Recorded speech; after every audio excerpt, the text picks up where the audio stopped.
Le Titanic se trouve à 600 km à l'est de l'île de Terre-Neuve. Il s'agira cet été des premières plongées vers l'épave en plus de 10 ans. OceanGate a conçu un sous-marin qui peut transporter 5 personnes. Les passagers qui monteront à bord du submersible Cyclops 2 proviennent d'un petit peu partout autour de la planète. Il reste maintenant 3 places à combler pour l'expédition de juin, des places qui étaient auparavant occupées, mais qui sont désormais libres, des aventuriers en herbe qui ont peut-être eu froid aux pieds. Some people have come to us and it's quite clear they want a luxury, yacht, and this is it's a very nice offshore supply vessel that we're using, but it's not luxury by any stretch. Selon le meneur de la mission et président-directeur général d'OceanGate, Stockton Rush, il ne s'agit pas d'un voyage d'agrément.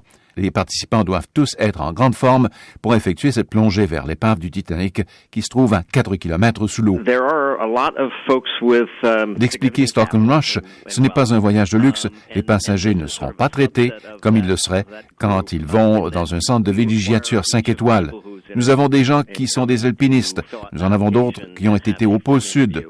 Un gars a fait de la raquette au pôle Nord. C'est un groupe varié donc, mais je pense que la caractéristique unificatrice de tous ces gens, c'est que ce sont des aventuriers. So there are a surprisingly large number of people with the kind of funds that we need. Il ne manque donc pas de candidats qui veulent se frotter à cette tragique histoire. Nous, comme marins, on l'analyse davantage comme un accident maritime, puis ce sont des erreurs de base desquelles on a appris des fois avec le temps, mais c'était effectivement pas la première fois qu'il y avait un accident. Simon Lebrun, pilote maritime du Saint-Laurent. C'est de surtout analyser la séquence des événements, ensuite l'enquête, et puis de surtout voir à quel point cet accident-là est important parce que de là est né SOLAS, une convention de l'OMI, l'Organisation maritime internationale, et qui encore aujourd'hui est la Bible pour assurer que le transport des passagers, du cargo, dans la marine marchande, sur la planète entière, on respecte des règles. C'est justement après la catastrophe du Titanic que la réglementation est devenue internationale. Un de nos auditeurs, qui est spécialiste des communications maritimes, s'est intéressé aux messages de détresse envoyés par le Titanic peu après avoir heurté un iceberg. Philippe Marsan, un de nos auditeurs en France. Il avait une priorité différente. Sa priorité, c'est qu'à bord du Titanic se trouvaient des gens très riches, des chefs d'entreprise, et ces gens-là avaient loué le poste de TSF, on disait la TSF à l'époque, de télégraphie sans fil, pour passer leur message, disons leur message de la vie économique, la bourse, etc.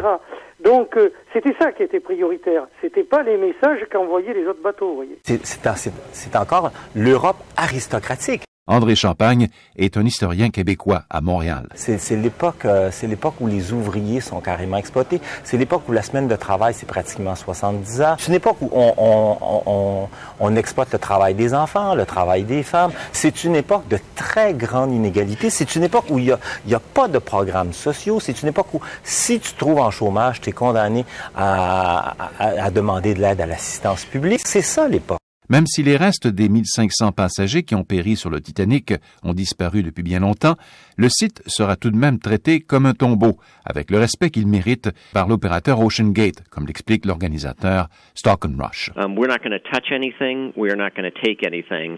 And we believe, we plan to treat it like we would Normandy or Gettysburg or any other place where a lot of people died. Il précise, c'est vraiment l'expérience d'une vie. Les gens auront non seulement l'occasion de voir l'épave, mais aussi toute la biologie qui a envahi le site du naufrage de 1912.